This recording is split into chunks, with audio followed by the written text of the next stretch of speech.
There's a moment, quiet, almost unremarkable, when you look at your own life and realize that what you've been doing isn't working anymore. Not failing, not collapsing, just not working. That was day zero for me. I didn't wake up with a dramatic revelation. There was no rock bottom, no crisis, no intervention. There was just a Tuesday morning, a cup of coffee gone cold, and the uncomfortable awareness that I had been moving through my days on autopilot, productive on the surface, hollow underneath.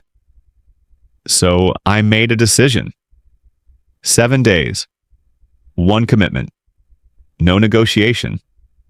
I want to be clear about something before we go further. I was not optimistic. I have tried challenges before. I have downloaded the apps, bought the journals, set the alarms. And like most people, I eventually found a sophisticated reason to stop. We are remarkably talented at making our own surrender sound reasonable, but this time felt different. Not because I was more motivated, but because I was more honest. I wasn't doing this to become a new person.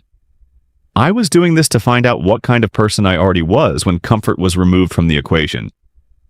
Day one arrived like most beginnings do, full of momentum borrowed from the decision itself. The first few hours were almost easy. That should have been the warning sign. Beginnings are seductive. They carry the energy of intention before reality has had time to respond. By midday, the novelty had worn off. By evening, I understood why this particular thing had defeated me before. The resistance wasn't dramatic. It wasn't pain. It was something quieter and more dangerous. Inconvenience. The low-grade friction that whispers, you could just skip today. You could start fresh tomorrow. One day doesn't matter. I didn't skip, but I wanted to. Day two was harder in a different way. The borrowed momentum was gone. What remained was just the decision, standing alone, asking if I still meant it. I did, barely want, but I did. And somewhere in that barely, something small shifted. Not a breakthrough. Not a revelation. Just the first honest signal that I was capable of being someone who continues. By day three, I understood why most people quit. And why I almost did too. Nobody warns you about the middle. Everyone talks about the courage it takes to start. Motivational content is flooded with day one energy.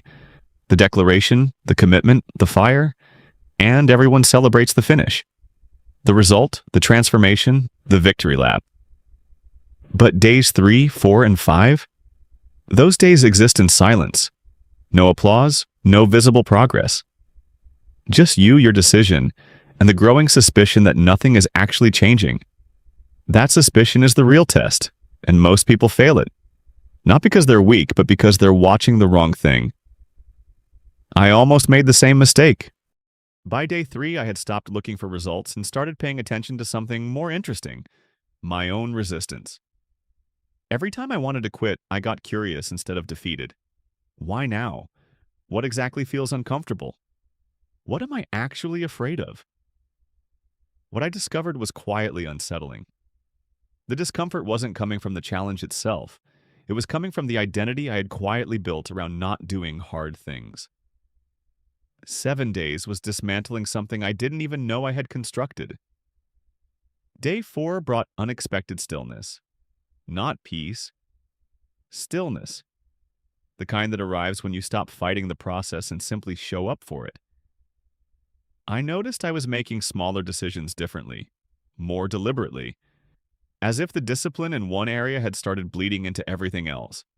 The way I spoke, the way I responded, the way I spent the first 10 minutes of my morning.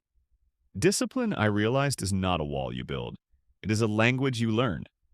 And by day 4, I was beginning to speak it, slowly, imperfectly, but genuinely. By day 6, something had shifted that I cannot fully explain in words, only in the way I carried myself through ordinary moments. The experiment had stopped being something I was doing and had become something I was being. Day 7 arrived without fanfare. I completed what I had committed to. And I sat with it, not in triumph, but in honest reflection. Here is what 7 days actually taught me. Transformation doesn't announce itself. It accumulates in the quiet decisions nobody sees. In the moments you continue when stopping would be completely justified. In the version of yourself that exists only on the other side of resistance. I won't tell you this changed everything. That would be dishonest, but it changed enough. Enough to prove to myself that I am not someone controlled by convenience. Enough to understand that 7 days, done with full intention, can crack open a pattern that years of passive living had sealed shut. The question was never whether 7 days was enough time to change your life. The question is, what are you protecting by not trying? Because here is what I want to leave you with. And I want you to sit with this honestly. There is something you already know you should be doing. You've known for a while. You've thought about it this week, maybe even today. Not something complicated. Not something that requires perfect conditions or the right moment or another Monday to restart from. Just something. One thing. 7 days.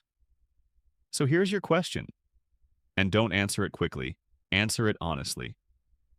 If the only thing standing between who I am today and who I'm capable of becoming is 7 days of discomfort, what exactly am I waiting for?